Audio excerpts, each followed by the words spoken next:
Do you struggle with this common jean problem? When your jeans fit your hips properly, the waistband gaps in the front and you need a belt just to keep them up. And the center front often falls below your belt line. But when you size down so the waistband actually fits, suddenly you're getting those dreaded drag lines and pulling across your front torso and hip bones. And weirdly the top of your center front starts flipping open? Or if you do fit your hips, when you get clever and try taking in the side seams, hello side pockets that flare out and drag lines pointing straight to your waistline. The solution, of course, is making pants with enough room around the hips, shaping the side seam to match your actual body shape, keeping it straighter for men, not over-angling the center front seam, and then using darts or pleats to narrow the front waistline to fit. But let's be honest, jeans with front pleats or darts isn't the vibe most people want. So is there actually a solution? You could make jeans with pleats if that's your thing. Or design jeans with a hidden dart. Today I'm showing you a pattern that solves this problem in the most ingenious way possible. Welcome to my channel. I'm Naomi, a neuroscientist with a curious mind who can't help but explore the fascinating science behind sewing and fit. If you want to dive even deeper into these topics, you can check out my blog at handmadephd.com.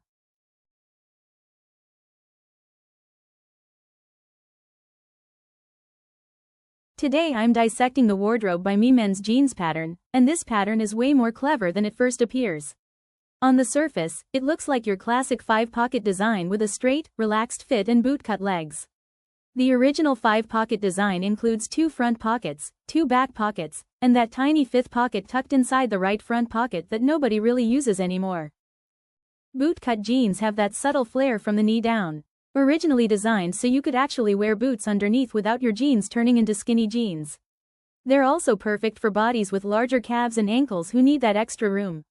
But this pattern has 2 hidden features that make it absolutely brilliant. Here's the first feature that isn't even mentioned in the pattern description. The side seams are cut perfectly parallel to the selvage. This means you can make these jeans with selvage denim and use that beautiful self-finished edge right along the side seam. No serging, no pinking, no finishing required. The selvage does all the work.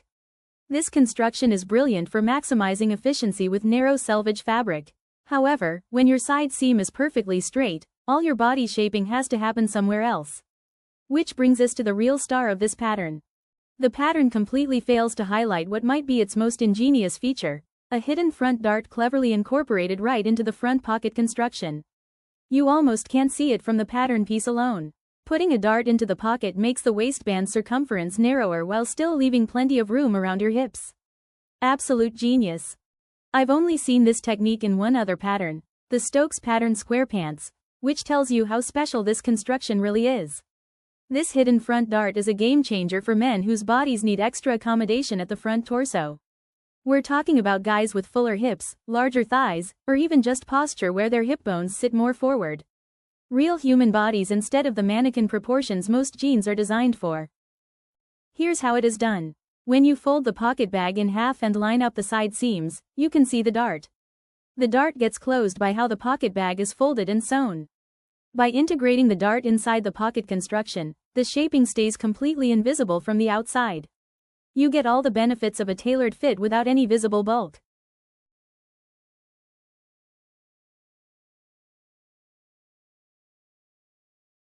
Now let's get into the technical details that make this pattern work.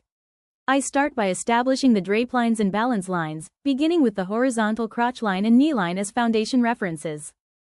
Next, I find the center of the hem and knee, then connect these points with a straight line.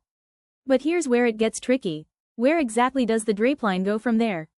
Normally with a straight side seam, you'd expect the drape line to continue straight up to the waistband. But these have a bootcut shape, so the drape line would be perfectly vertical, and I know that's not how these pants actually drape on a real body. So how do we figure out the correct angle from knee to waistline? Here's where my neuroscientist side comes out. I use my laser level method.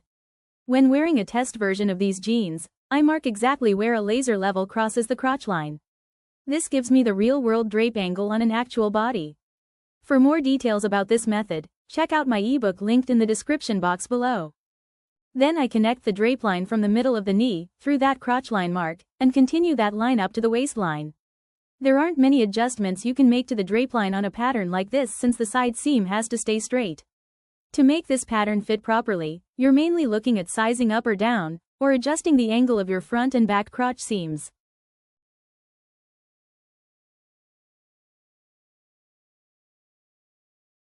Let's verify this pattern is properly balanced. Starting with the side seam, I align the hem along the outseam and check three things. Does the outseam match from hem to knee? Are the drape lines parallel? Do the tops of the outseams match? Yes, yes, and yes. Next, I align the hems at the inseam and check. Does the inseam match from hem to knee? Is the back crotch curve level with the front crotch curve, or at least within half an inch? When you walk the pattern pieces together, is the back inseam length within half an inch of the front inseam? Once again, yes to all three. This confirms the front and back pattern pieces are beautifully balanced.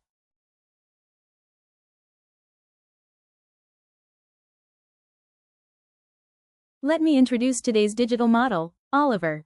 Oliver has a 39-inch hip circumference and a 34-inch waist. What I love about digital avatars is that Oliver's body can change, just like real bodies do over time. I wanted to show you how a size 34 jean performs across different body variations. On the left, this is Oliver with his muscle mass set to -1. The muscle mass can be set from -1 to 1 with 0 in the middle. Move to the right, and Oliver decides to hit the gym more seriously, muscle mass set to 0, gaining some bulk. Eventually, Oliver gets absolutely ripped, muscle mass cranked up to +1. But life happens, right? Maybe Oliver can't get to the gym as much and develops a bit of a dad bod situation. Think Thor in Endgame, with the belly setting bumped up to 1.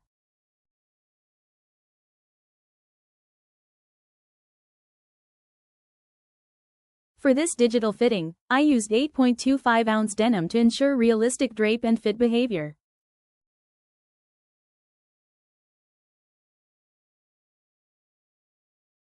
Looking at the side-by-side comparison of how these jeans perform on Oliver's evolving body, the jeans definitely deliver on that relaxed fit promise.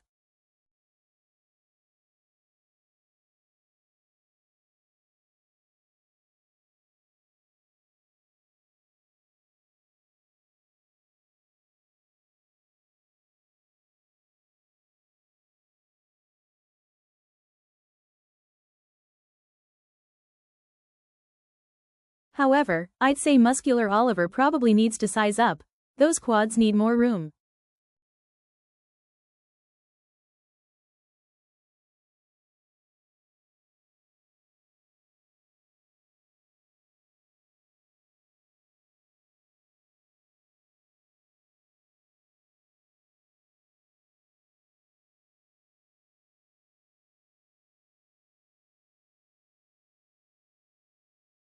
And that front dart that narrows the waistband isn't ideal when Oliver has the belly situation going on.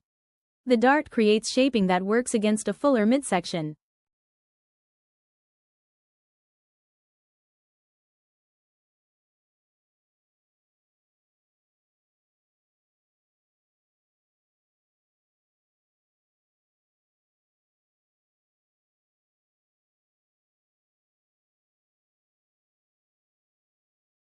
I know we're deep in the fit weeds here, but if you're still with me, you clearly care as much about proper jean construction as I do, and honestly, that makes my nerdy heart very happy.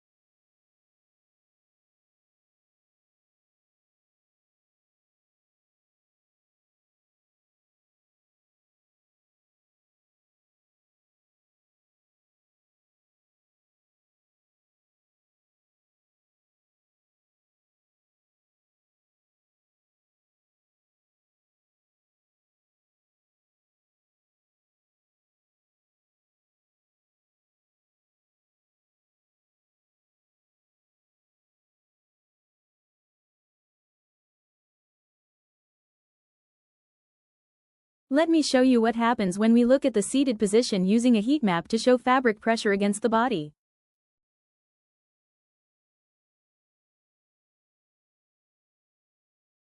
The jeans look comfortable enough for lean Oliver and moderately muscular Oliver. Poor ripped Oliver has a lot of tightness around the thighs, and Tum Tum Oliver may need to seek medical help if he wears his jeans this tight.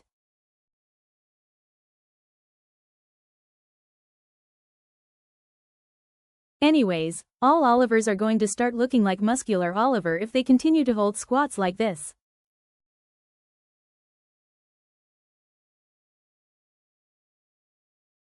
I thought it would be helpful to show what the front dart actually does by comparing dart versus no dart on two extreme body shapes. Muscular Oliver and Tum Tum Oliver. When you remove the dart, the waistband slides down on muscular Oliver.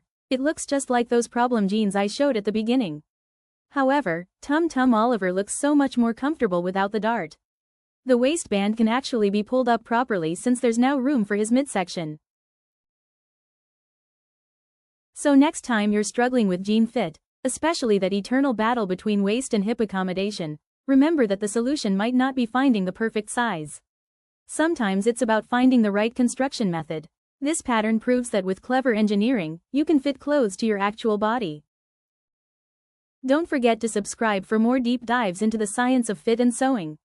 Until next time, keep questioning why things work the way they do.